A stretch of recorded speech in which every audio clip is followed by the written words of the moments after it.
Welcome to our 2026 Willamette Valley Vineyards Annual Shareholders Meeting. I'm Michael Osborne, the CEO of Willamette Valley Vineyards, and I'll be a little bit of an MC here for this annual event.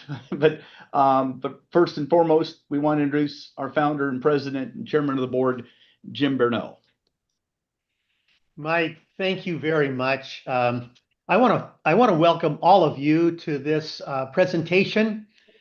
As you saw there in the slides leading up to Mike's introduction, the many things that we have created together, high quality vineyards, high quality wine, growing wine and making wine the right way, in a sustainable way, walking as softly as we can in producing great wines that you'll all be proud of, and in the way in which we conduct ourselves, for which you'll also be proud of. So thank you very much for joining us.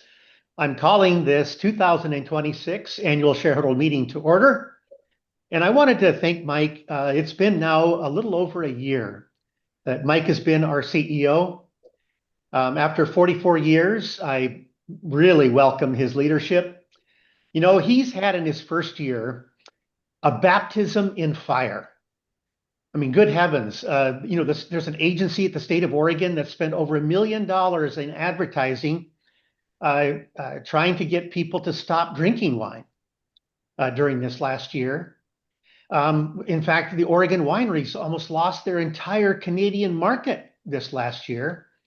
Wine distributors throughout the nation lost a great deal of their international wine sales as a result of various tariff activities, and which took kind of the underpinnings of their wine distributorships out from underneath them.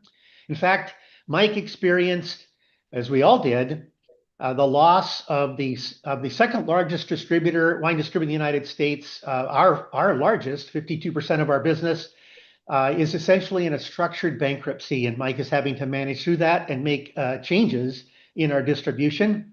And then, of course, the Oregon wine industry was hit by a significant reduction in tasting room traffic. All of these things happened in Mike's first year. And so he really is being tested. But we have a great team, and you're going to be hearing about how the very special nature of our winery and our winery business has provided us some remarkable opportunities in the future.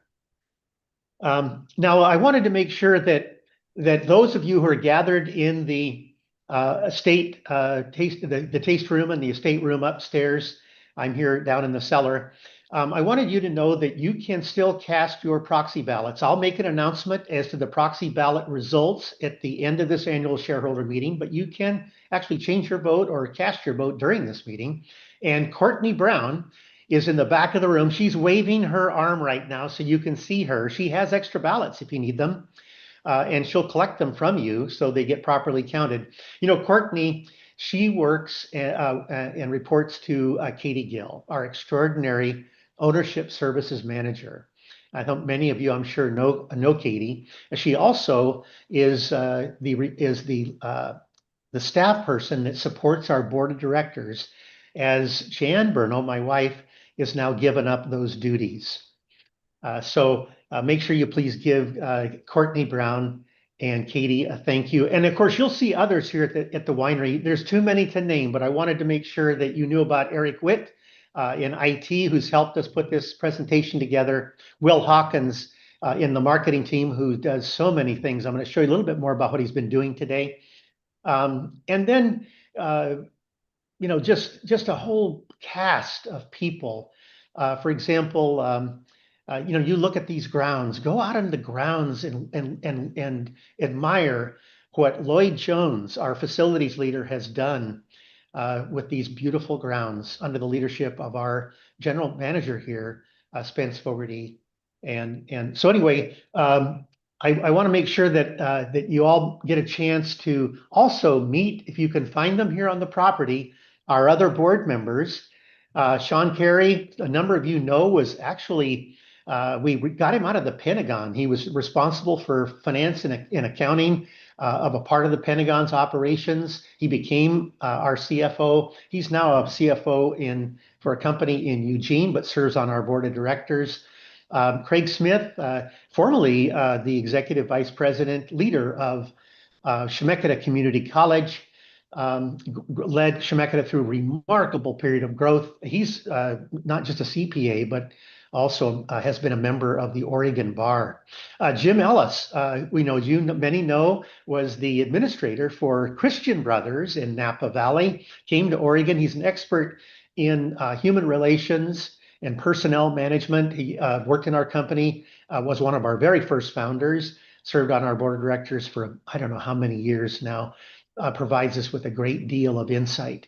And then, of course, a younger member, Sarah Rose, who started her career in marketing out of Willamette University right here on the marketing team in the cellar many years ago. And now, of course, is really quite accomplished marketing leader up in the city of Seattle. And then Stan Terrell, one of the most accomplished entrepreneurs in Oregon. He is, of course, a CPA. He's provided us with a great deal of growth through his insight because he's not only an expert in finance, but he's very accomplished as a business builder and entrepreneur. I hope you get a chance to meet them. We're going to add a couple, we have a couple invitations we're preparing for additional board members. I'm going to make a comment about one of them here in just a moment. Now, I wanted to kind of bring you back to this image that a number of you saw 37 years ago. You know, we did the very first successful self-underwritten public offering in the nation when we started Willamette Valley Vineyards with the dream of building a world-class winery in Oregon and making world-class Pinot Noir. And we wanted to communicate our message through an image. This is the world-class winery we wanted to build. The Securities and Exchange Commission, of course, had never seen anything like this before. And so they said, well, we'll let you go ahead and use an image to present your idea to investors. But it has to be drawn off of the architect's actual drawings and renderings. And so we're prepared by Saul Zake, our architect, for the winery we wanted to build with our initial proceeds. It was a dream. It took us, 6 years to complete the construction of this dream, but there now she is. She has become one of America's and one of the world's leading producers in our cool climate varieties. Now, in order to launch this effort, we asked our first group of wine enthusiasts as common stockholders, we asked them to bring their shovels to a groundbreaking event to build that winery you saw in that image. Now, here you can see me kneeling down in front.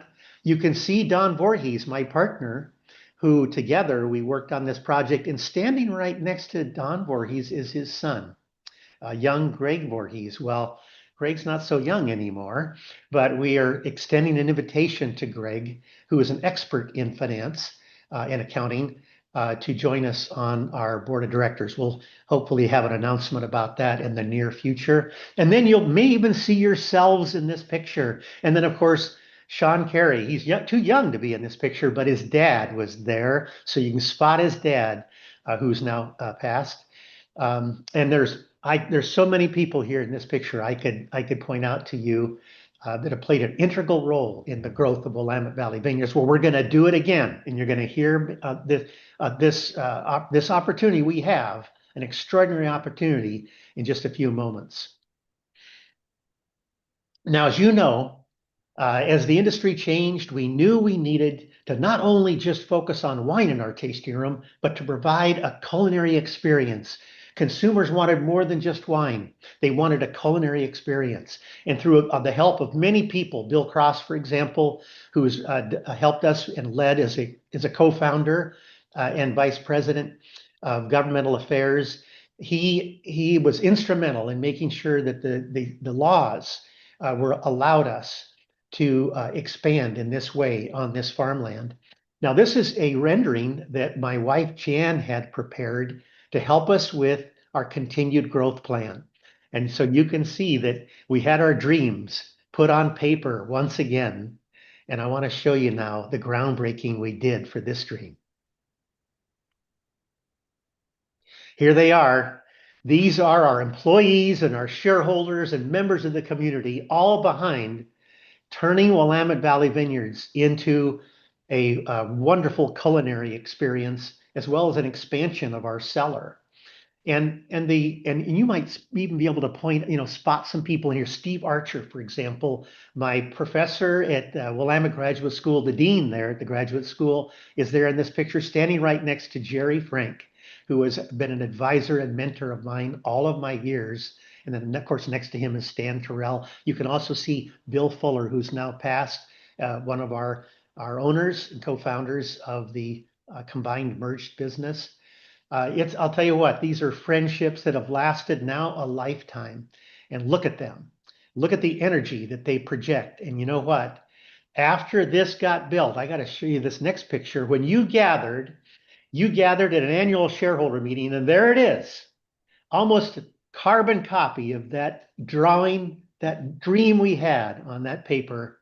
And there you are celebrating the fact that our remodel, Sunset Magazine named as the #1 tasting room and vineyard experience in the nation, just a year after it was built.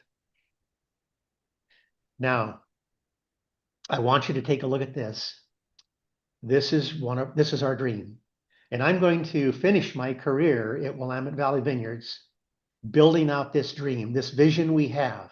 Now, you know the winery has a beautiful view to the south and a beautiful view to the west and the Coast Range. Well, this is property that we've acquired over time that goes to the east and faces the Coast Range, and it's the Cascade Range, and it's extraordinary view.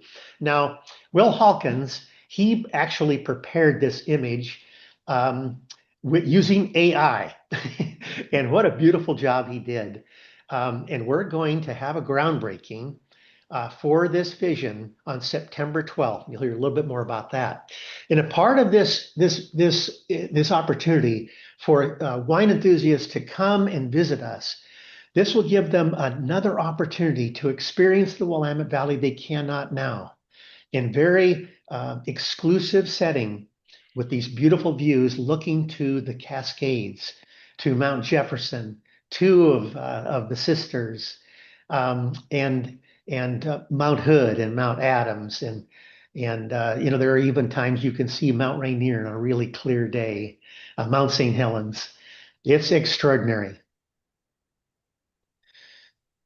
This next image is part of this new experience. We're going to build the most iconic and yet approachable wine, culinary, and lodging destination in Oregon. And I want you to come and see where we're going to do this. This is just an image that Will Hawkins has put together. These are just our dreams of how we think this might look as these cabins face the morning sun, the Oregon Cascades. Now, in previous groundbreakings, we've had our shareholders come, bring their families, and you can see they're a lot of fun. And they're also a way in which each one of our shareholder families can build a legacy. Now, we are doing a limited stock offering, and we have yet to announce it. We'll announce this limited stock offering beginning on August 1. But prior to that announcement, we are letting our shareholders and our club members and those that are on the wait list know that there is a very favorable preferred offering price on which they can acquire these shares. It's a very small offering. It's about 1.75 million. It'll help us with our working capital needs, as we're going to be bottling a lot of wine this fall, which requires a lot of cash to do it, paying for bottles, corks, capsules, and so on. But also, some of these proceeds will help us in improving the access and some of the activities we're doing over in this East Block we're going to show you on September 12th. Now, I wanted to just take a moment to answer some questions that I've heard from time to time. And when the people see the trading price of the preferred stock, they don't fully understand it. And remember, there's a few trades on the NASDAQ of our preferred stock. It's not representative of the value of the company, and I'm explaining exactly why in a minute. but please don't really take that to heart. It's the value of the company is far greater, and I'm going to explain how that's the case, than what you're reading in the NASDAQ. The preferred stock, what it does is it provides a fixed dividend. The dividend's not going down. The dividend is remaining the same, 22 cents a share. And so at this price, it's like a 6.9% return. And that's not including the 15% added value that shareholders receive when they convert their dividend into a credit to purchase wine and other goods here at the winery. Now, when people see, for example, the trading of our common stock on the NASDAQ, well, that trading, given how many shares are outstanding, would put the value of the company at about $13 million. And of course, we all know that is absurd. You all get the financials, you read them. You know we have over $100 million in assets. You know we only have about 17 million in interest-bearing debt. So you net those out, you've got an over $85 million in net assets in the company. Just our wine value we have in our wine that we own is actually almost 3 times the common stock's trading value. So, if you want, you can take those net assets of 85 million. You can Google what is a brand worth like Willamette Valley Vineyards in the premium, ultra premium category. And without any assets included, you're going to find on Google, it's worth about $400 to $600 a case. And of course, we sell nearly 180,000 cases. So you add those all together and you know you have an extremely valuable company. And so please don't, if you've got a concern about this, just call the winery and say, hey, I need to talk to Jim. I want to learn more about this. Just call the winery and I'd be happy to share this information with you. But now what we're suggesting you do is make sure that you let your family and friends know about this very special opportunity, and so that we can quickly close this offering and add to our group of enthusiastic wine enthusiast shareholders. This gives you an example of just how powerful this idea is that we have. You can see back in 2020, not that long ago, here's where we got our revenues from our shareholders. 48% was in our tasting rooms and so on. You can see we had about $3.3 million worth of spending from our shareholders. Just a little time later, 2025, it grew to 8.7 million in that year. And our shareholders are looking for those experiences. So you can see that this is a very successful form of business organization. Now, here are these shareholders. They're from all over the country. And for those of you who are listening in on this annual shareholder meeting who are a long way away from the winery, please take pride in knowing that your support has allowed us to find these vineyard sites, to plan these extraordinary vineyards and create them, and to make these very special vineyard designated wines from them, and to do it in the right way. And then to provide people from all over the world who are coming to learn about Oregon and the Willamette Valley, to provide them an experience that they otherwise wouldn't receive. And then at times, if you can, please make your pilgrimage out to the Willamette Valley to see us. Now here, we now have over 29,000 wine enthusiast shareholders. That's nearly 18,000 households. In our club, we have 13,000 club members, and we have owners who are also club members, over 4,500. We'd like you all to be, because that really helps the company a great deal. Now, here are the numbers this is the recipe, right? This is our secret sauce in numbers. You can see in 2025, our shareholders spent almost $9 million directly with us. The cost of making the wine plus the commissions we pay the ambassadors to sell that wine is, as you can see there, And then you can subtract the cash dividends we pay to the shareholders who want a cash dividend. And what we're left over is $4.5 million to help us run the company. There's nothing like us in the world.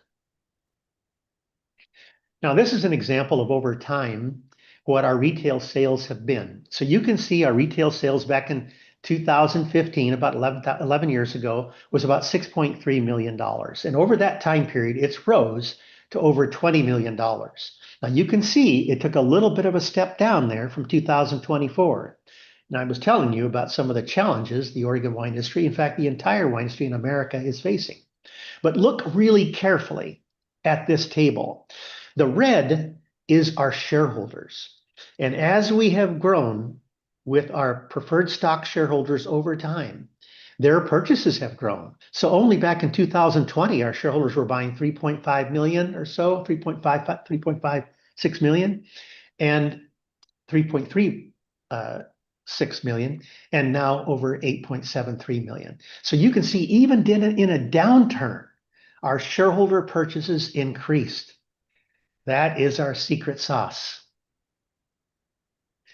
Now this is, of course, our shareholders gathered for one of our shareholder meetings in the past. And if you look carefully, you might even see maybe yourself. But if you look at this group, you can see there's probably a lot of boomers like me in this group. There I am in the back, raising my glass in a toast. But there's a lot of boomers in this group. Well, the market's changing. Boomers are getting older. Gen X is coming. Millennials are coming. Gen Zs and the like are coming. And so we've got a job to do, and that is to convince them of this wonderful experience. And that's what they're looking for. They're looking for more than just wine. They're looking for a place to enjoy their families with. So here's a story I've got to tell you that just happened. Now, you may have heard, some of you may have heard about our 5K that's being done at the winery several years very successfully. This picture on the left is of a fellow in Albania. This picture was taken just recently by the spouse of one of our employees, Mark Chitwood, who's on our facilities team. His wife took this picture of a person wearing our 5K t-shirt in Albania. Now, that's what we want to do. We want to build pride by younger people in our company. And there is the person that inspired it, Alex Mangan. He's our digital marketing manager. He's got a great career here at the winery. There's his family. And he's bringing new ideas, new energy to the company. What you can see here is this 5K that we just did. Of the people who attended, 60% of them had never been here. And there were a bunch of kids that came as well.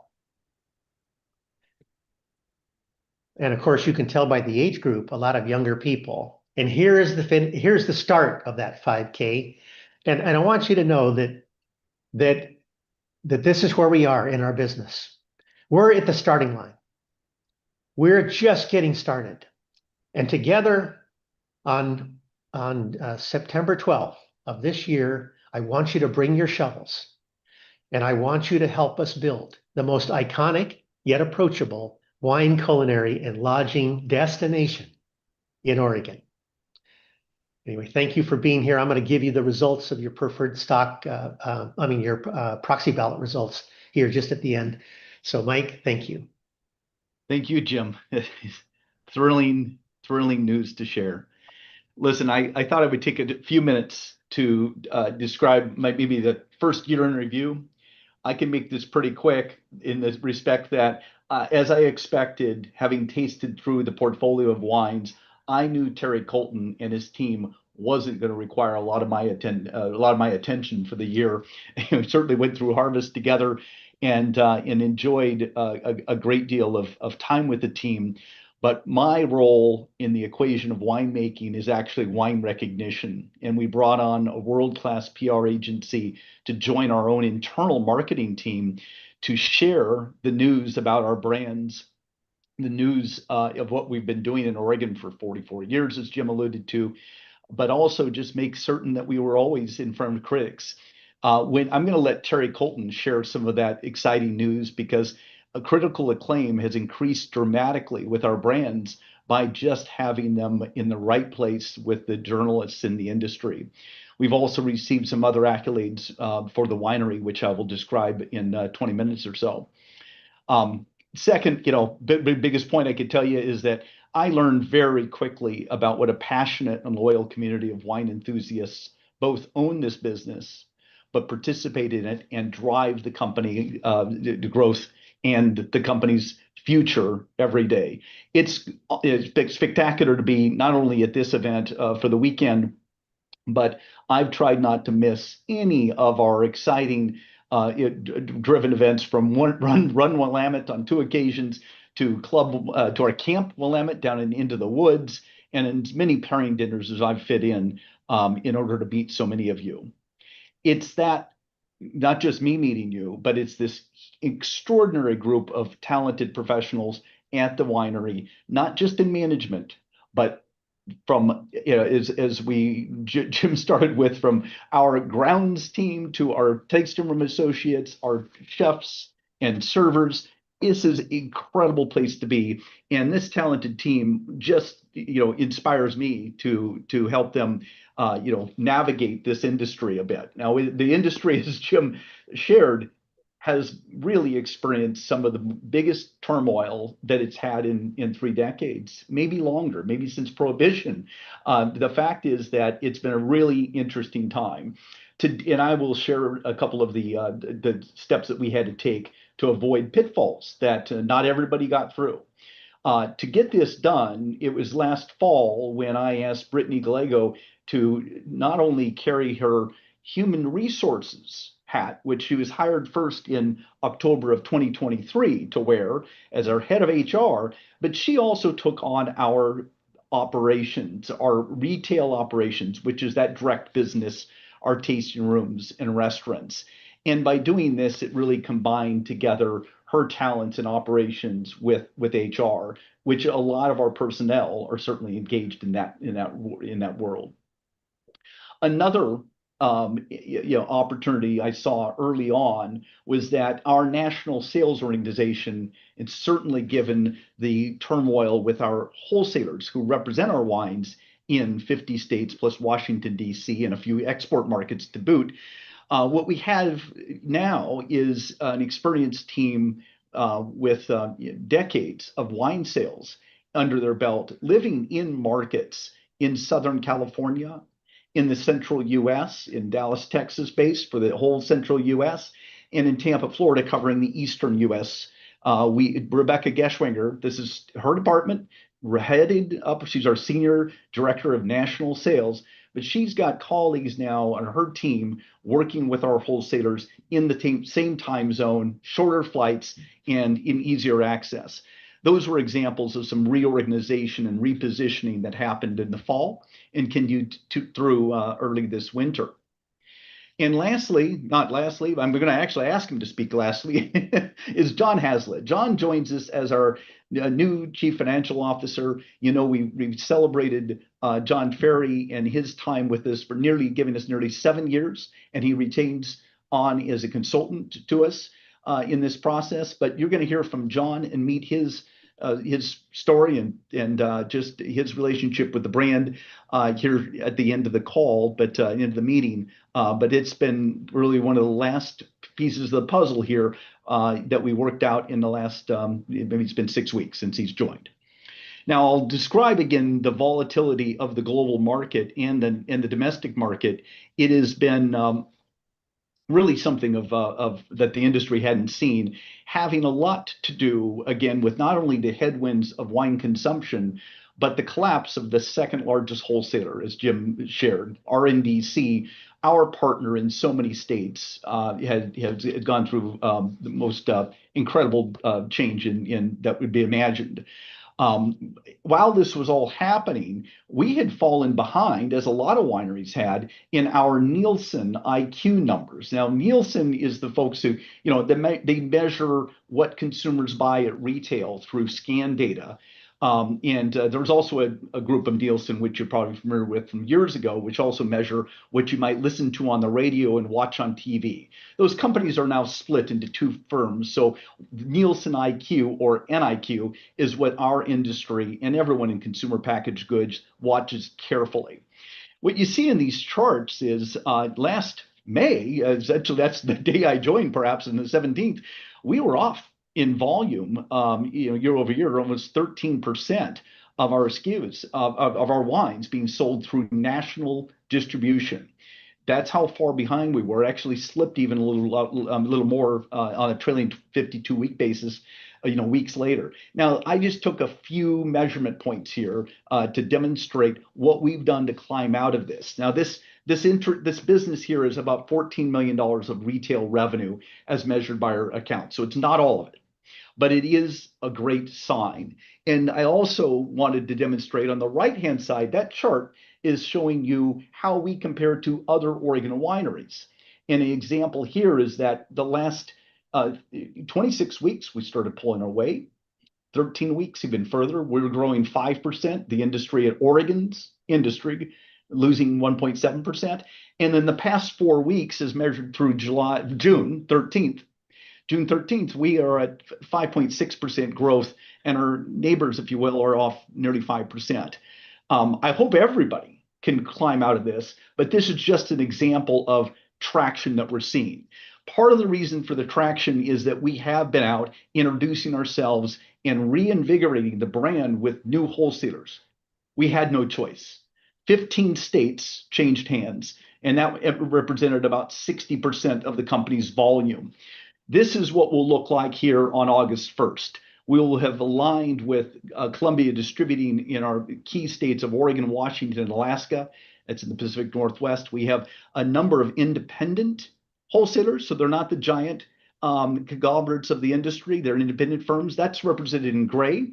And we are dealing with the largest wholesaler in the country, Southern Glazers, in the markets in yellow, and Breakthrough Beverage in orange. And it demonstrates to you in the chart just the percentage in that breakdown. This is, half of the company's revenue, but it's also a little more than 80% of our company's unit volume of wine, which is why that is such an important path to be on the right path and avoid the pitfalls that were out in the market this past year.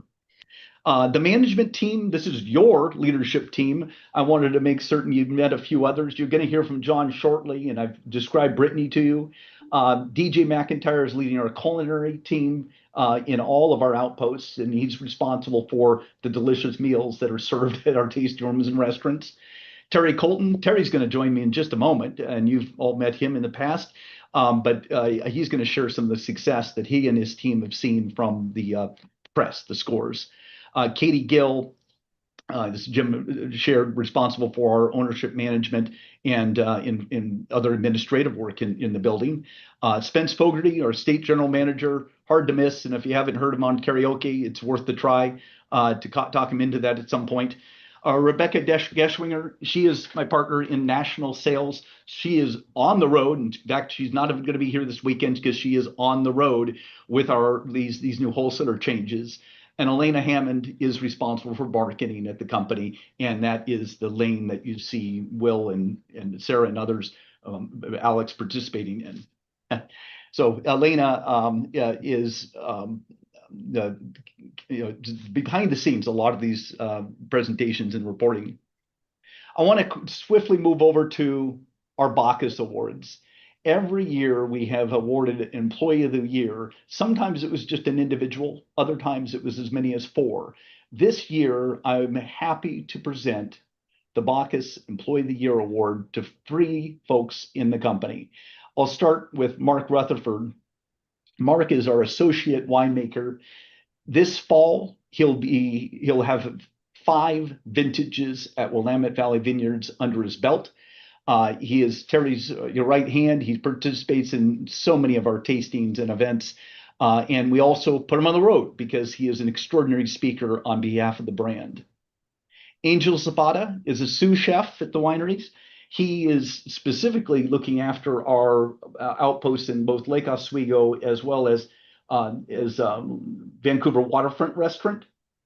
Angel is, if I remember right, about 2.5 years into his tenure and under DJ's tutelage here, and an extraordinary young man who makes a presence when he gets in front of us at the tasting rooms.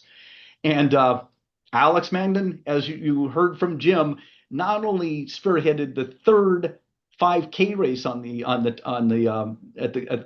property, and that was just a few weeks ago. Grueling that trail is. He is our digital marketing manager, so responsible for our e-commerce platform.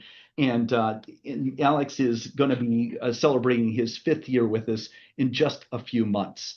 So I'm going to be happy to present these plaques to them and give them recognition and wine and dine with them sometime in the next few weeks as we get the team together. I just want to make sure if you see them on the property this weekend, that you congratulate them as well. Now, our Oregon wine enthusiasts, so many of you we owe gratitude to because it helps us supplement the team of our employees while at tastings and events. And Jennifer is frequently contributing her time. Jennifer Duvall is this year's Oregon Wine Enthusiast Volunteer of the Year. And I see her often on weekends here. Jennifer's put a lot of hours into the company. And I'm pretty certain that she's been at this for maybe 3 years, summer of 23, if I recall. Hearing was the first time she started her volunteer work. So congratulations to Mark, Angel, Alex, and Jennifer.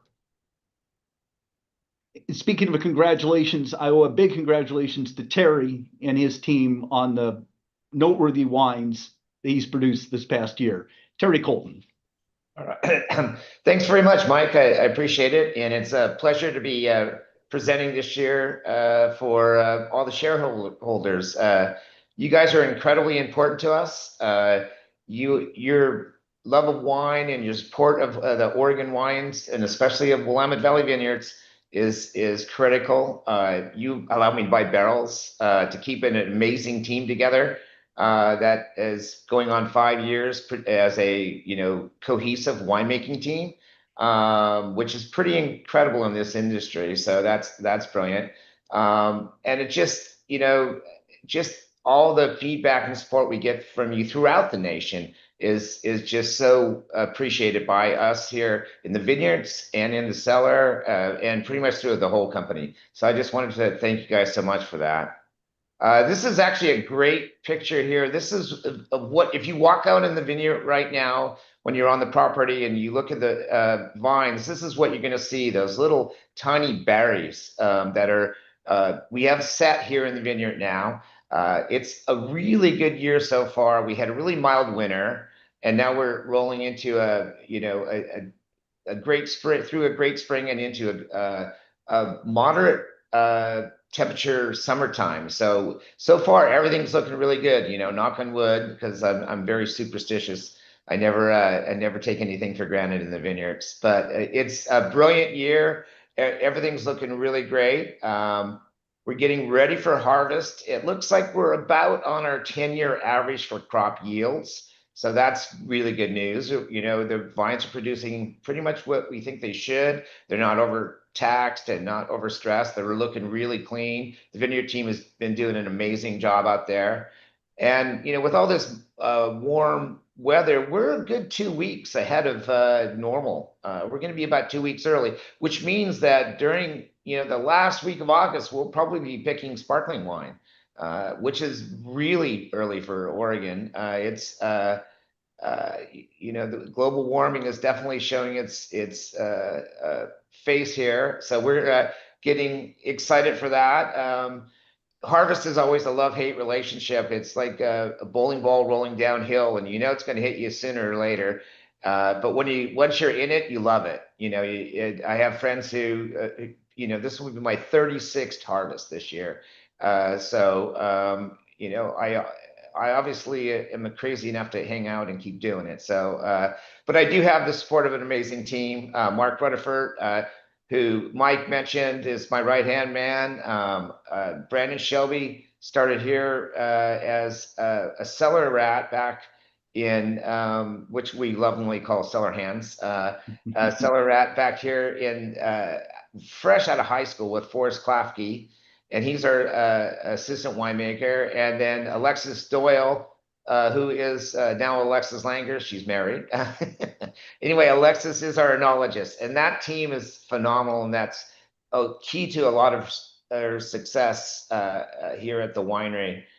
And we've added a new team member.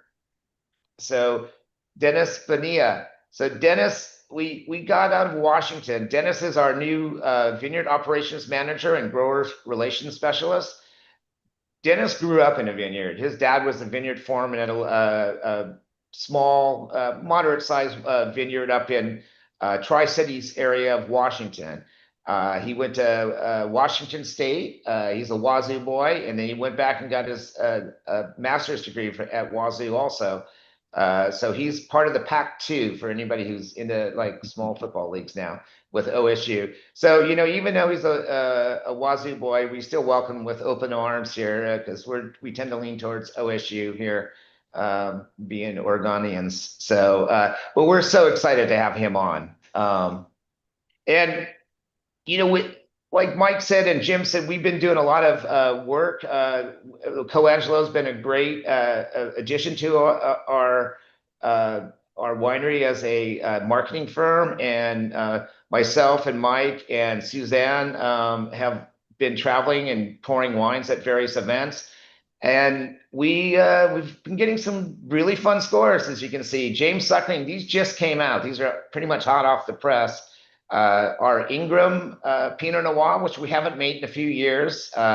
We only make it when we really think it's showing well, and apparently it was showing really well because we just got a 94 on that one. Our Kitty Hawk, which is a neighboring vineyard just here in the Salem Hills, and the very first time we've ever done a single vineyard from this vineyard.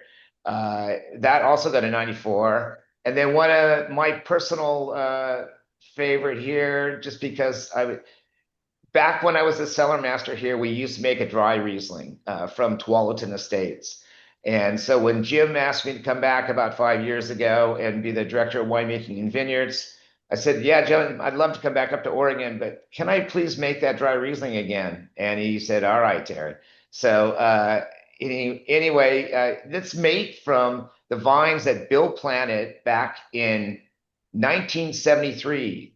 That's the only place where we make this dry Riesling from, or the old vine Rieslings. So they're 50-plus-year-old vines. We don't get a lot from those vines, but what we get is pretty amazing. So we're really absolutely ecstatic about these scores. And, you know, not to like dwell too much on the 94s, but this is probably, we got a 93 on our whole cluster, our 2024 whole cluster, which is currently in the market. And, you know, I've got 93s before, but this is to get a 93 on our whole cluster, which you can get anywhere in the country, and is it just an amazing score. We got a 92 last year, which we were all ecstatic about. But as Mike is fond of saying, it's like the Richter scale. The difference when you get into the 90s, the difference between a 92 and a 93 is tenfold. So, you know, the wine has to be 10 times better to get that 1 point higher. And I always thought that this vintage was even better than last year's. And to get the 93 sort of just really made it incredibly rewarding for us. So we're really excited about that one. And again, that's our national sales wine. So your friends can go pick that up. It's all around. So and we have also some newer wines there. We have our Gamay Noir got a 93. That's the first time we've done that wine. We've had, again, this is up at Tualatin. We've had this little block of Gamay that Bill planted back in the 80s. And I was in college. It was a good time to be in college. But that Gamay was always blended away into the Pinot Noir. And it was so lovely. I really wanted to do it as a standalone wine in a cru Gamay style. So we did that, and it was very well received by James at a tasting, at James Suckling's tasting. So that's done well for us. Also, the Fuller, which is in honor of Bill Fuller, another 93-point Pinot Noir, and then 2 Chardonnays. This is really exciting because the Tualatin Estate Chardonnay is the original Draper clone that Bill brought up in the back of the his horse trailer with straw, wet straw on top, and planted up there a long time ago. So he got those old clippings. And then our Elton, which is from Elton Vineyard in the Yola Amity. So 2 totally different styles. Elton is predominantly the Dijon clones, and then the old school Draper clone that comes from Tualatin have both done really well. And to get that score is wonderful. So. And speaking of Bill, we did lose Bill this year. Bill was an absolute visionary, pioneer here in Oregon, and he would come every year, well, a few times a year, and we'd all blend together, and we would make his vintage series wines.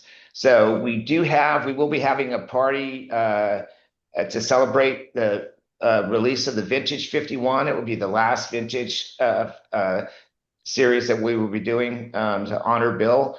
And that's, I believe, the 28th of August or 29th of August. So if you're around, that will be up at Tualatin. Blending with Bill is always really fun. He was, being in his 80s, he had no filters. He would tell you anything he thought immediately. So it was always absolutely entertaining blending with him. And his palate was impeccable. And I hope my palate when I'm in my 80s, if I make it that far, is anywhere near as good as his. Because he would sit there and taste, we'd be tasting different barrels.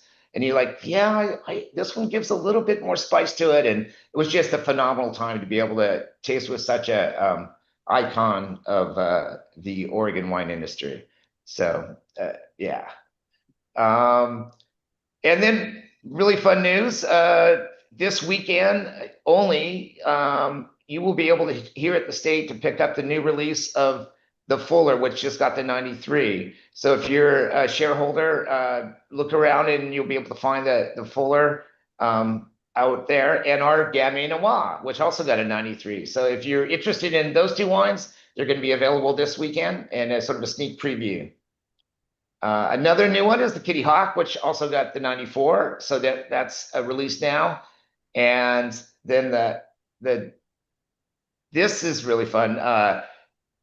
We have gotten prior notice of our Domaine Willamette sparkling wine program has received some accolades from a nationally distributed wine magazine that we can't talk about because it's an October issue coming out, but we have been notified that we've got some very nice scores coming. And Domaine Willamette, Jim and Jan's vision of putting that amazing facility in there, and biodynamically farming that vineyard, and then the winemaking team spending the time to create traditional wines from that facility and from some of our other vineyards included, has been definitely a labor of love on everybody's part.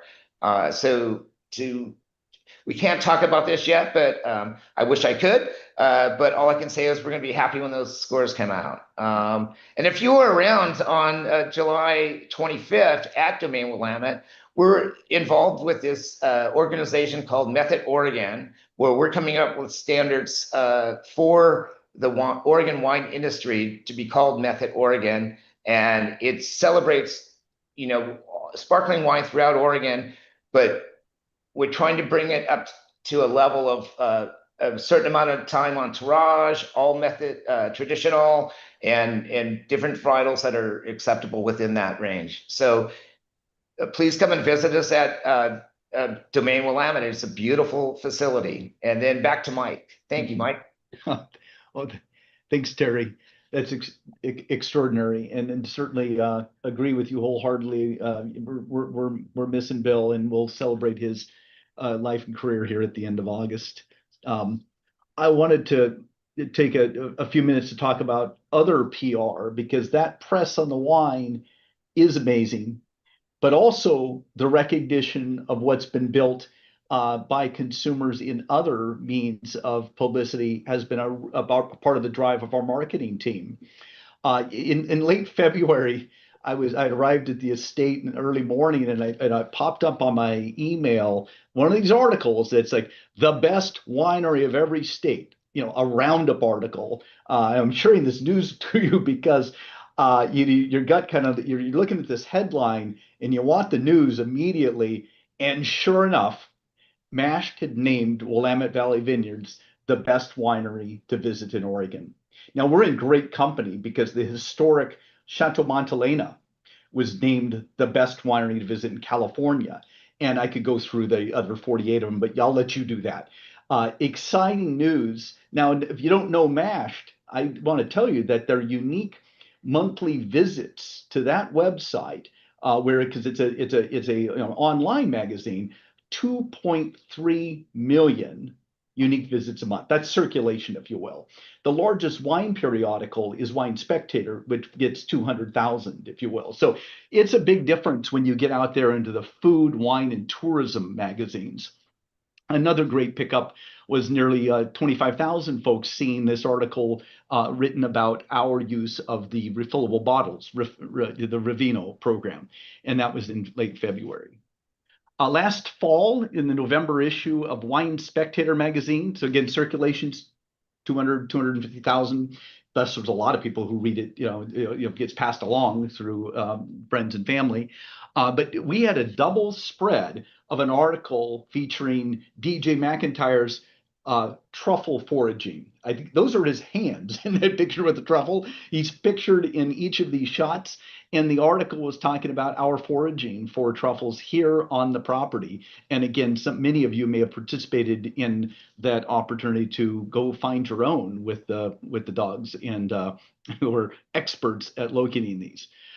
Another big PR get for the second year in last summer, we learned that the tasting room was named by the USA Today's Reader's Choice. So this is a voting poll by consumers, best wine tasting room in the United States, #1. We had received that accolade the year prior, and we had also received the best wine club year prior. Last year, our wine club was rated #2 in the United States. Not shabby, but we got nixed out by a retail wine club last year, not another winery, but a retail wine club. So I want to call attention to you about this chance that we have to three-peat. Or now that we're in sort of World Cup season, whether you're a follower or that, or hockey, it would be called a hat trick, or in bowling, a turkey, 3 strikes in a row. We would love to be voted in again for the best tasting room in the U.S., best club in the U.S., but we need your help voting daily. That's the most frequent you can vote on each of your devices. And it's really important because right now, to use another sports term, it's a horse race. We find ourselves in that #1 or #2 position every morning when we vote. And I hope to get your help on this and your support, and we'll be shouting from the rooftops if we can be awarded this. You can vote by either going to 10best.usatoday.com, or of course, we have hyperlinks on the Willamette Valley Vineyards website. And we've got coasters throughout all our tasting rooms and restaurants to remind you to use a quick QR code, and it'll lead you right to the voting. A couple of other things we've done with PR through the year was with this relationship with the incredible critic that James Suckling is, we actually went on a road tour with him. This was in February, where we hit 2 nights in Manhattan, so in New York City, 2 nights there, 2 nights in Miami, and an afternoon and evening in San Francisco. During that tour, and we're not just alone, this is the great wines of the world. So globally, there were wineries represented who went on this same tour, Monday, Tuesday, then a Thursday, Friday, then a Sunday in San Francisco. We met at these tastings more than 12,500 consumers. and they're typically young and enthusiastic. There's a photo here of James. He loves to be on social media. That's one of the reasons it's really important to our industry to support James Suckling, his publications, and his tour, Youth for Buying Wine. And you would know it at these events.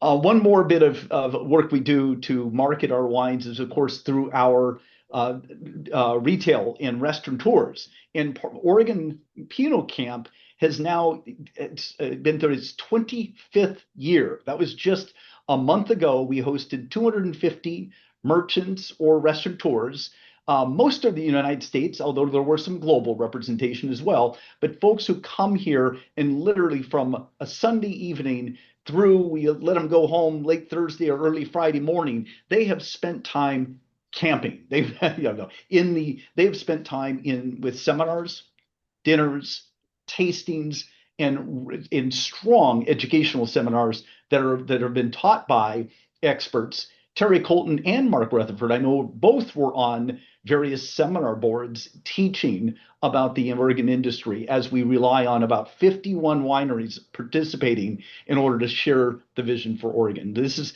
trade-facing work. So that was really exciting to see.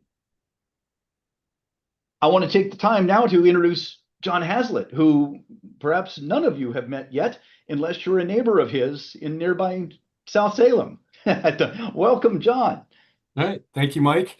Welcome, everyone. It's a pleasure to be with you for my first shareholder meeting here. And before I really get started, I wanted to give a big thank you to John Ferry, who's been very supportive in the transition here. As Mike mentioned, only 6 weeks ago is when I joined, and then the whole finance team has been very supportive in getting me up to speed, and the whole organization. I can definitely echo the support across all the sites and the enthusiasm that I'm experiencing on site. So being my first meeting, Mike asked that I put together a little bit of a background slide here. So as he mentioned, I'm hyper local. So meaning I've lived about 4 miles from the estate for the last 6 years, moving here in 2020 with my family is depicted here. And as we mentioned a few times, the 5K, that's a picture of us participating in the 5K a couple weeks ago.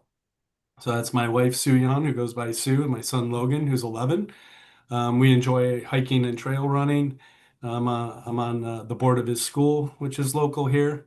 And then Sue and I became wine enthusiasts in 2007 on one of our first dates, which was a sleigh ride and a visit to a winery. So we've been enthusiasts since.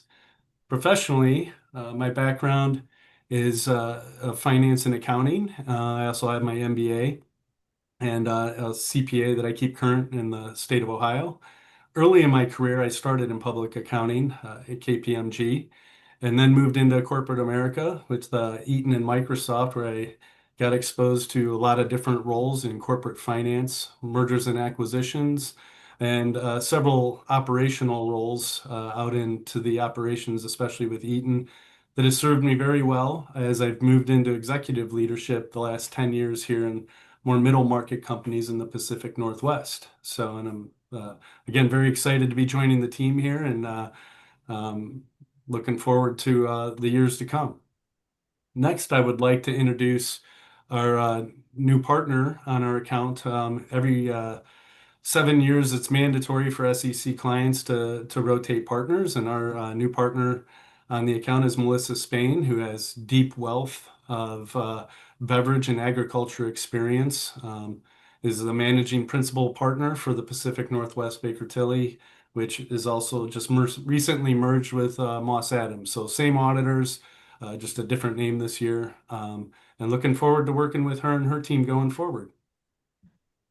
So next, as you heard throughout the whole presentation from Jim and Mike, 2025 was a challenging year. And you can see it reflected here in the top line sales being down about $2.6 million year over year. That's about 6.5%. And we were set to grow and positioned with the inventory. As you can see, it is a rather flat year, at least on the expenses side. So that lower volume on the top line kind of flows through the whole P&L here. So the good news you can see is that we were able to maintain the gross profit percentages with only minor discounts involved there, but a lot of those industry and distribution channel headwinds affected the overall volume at the top line. Operating expenses, as mentioned, stayed about flat, which has us down about $1.4 million dollars, for 1.4 million versus last year a profit of $500,000, so a delta of 2 million. And then again, it's a very similar year as we look down here, outside of the other income line there, which was a one-time legal settlement that gave us a little bit of a tailwind there that helped ease some of the loss on the volume. So as we roll down through the preferred stock dividends, it's the same year over year and as in prior years.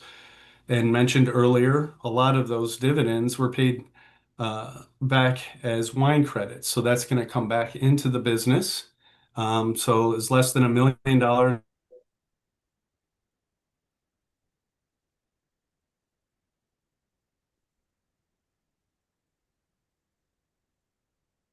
translates into a 64-cent loss year over year, or to the common shareholders. Year over year was a 16% drop. And then another metric that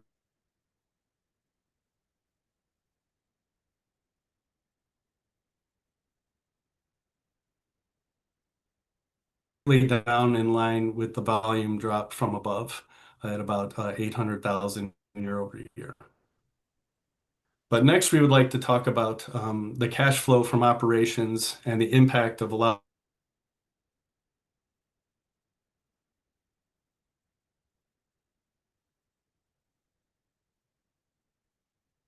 the inventories year over year, but we saw a slight growth. If you recall, last year we had a $4.5 million growth in inventory, and the prior year to that was $6 million. So we're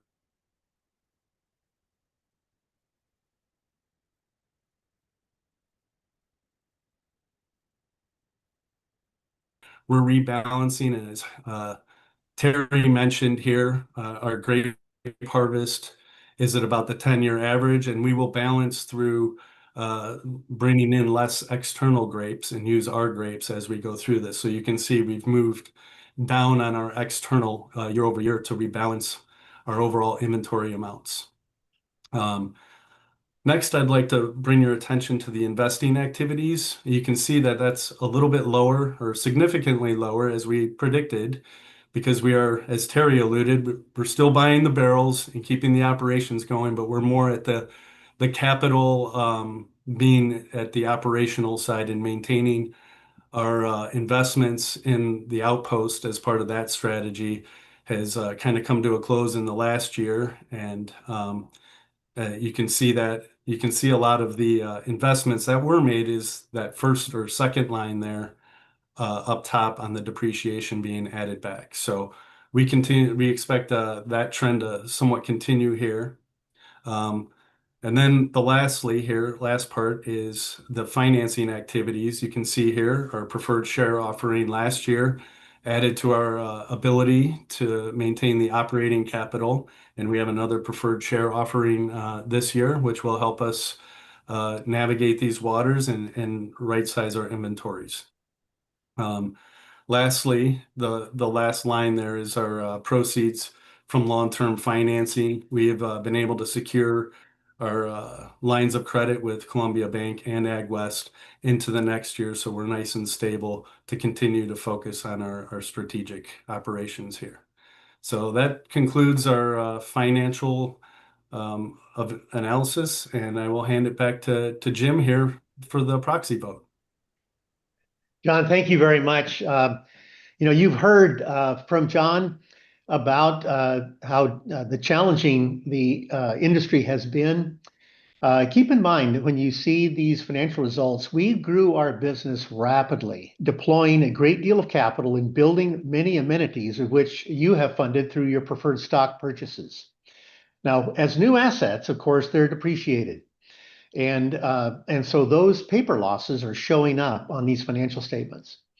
We're cash flowing the business, but we are showing losses because of the softening in the demand, but also in the very high depreciation that the company's experiencing as we write down on depreciation these remarkable assets that we have on our books. Now, I want to complete by telling you the vote. Of course, you know we met quorum when we started this meeting. We have over 60% of our shareholders voting. Shares voted. And then we had 3 questions. The first, of course, was Sean Carey and myself to be reelected to the board for 3-year terms. Sean Carey got 92% of the vote. I got 91. So Sean, congratulations on that vote. Of course, Baker Tilly, the larger firm that Moss Adams has now been folded into, has been approved by our shareholders as well. And our shareholders also supported at a rate of 85% the board of directors executive compensation policies. I want to thank everybody for voting for Willamette Valley Vineyards in the USA Today contest as the best winery in the United States, as well as the best tasting room. And I want to thank the board of directors in particular for their vision many years ago that saw that changes would occur in national distribution in the future, that changes would occur in demographics, that we needed to work years ago on creating valuable wine enthusiast experiences. And they've done it again, and it's been, as you can see, very successful. And now here we go. We're going to build the most iconic and yet approachable wine, culinary, and lodging destination in the state of Oregon. Not only having these gorgeous views you see on this slide to the west and the south, but stunning views of the Oregon Cascades to the east. Thank you all very much for being part of Willamette Valley Vineyards.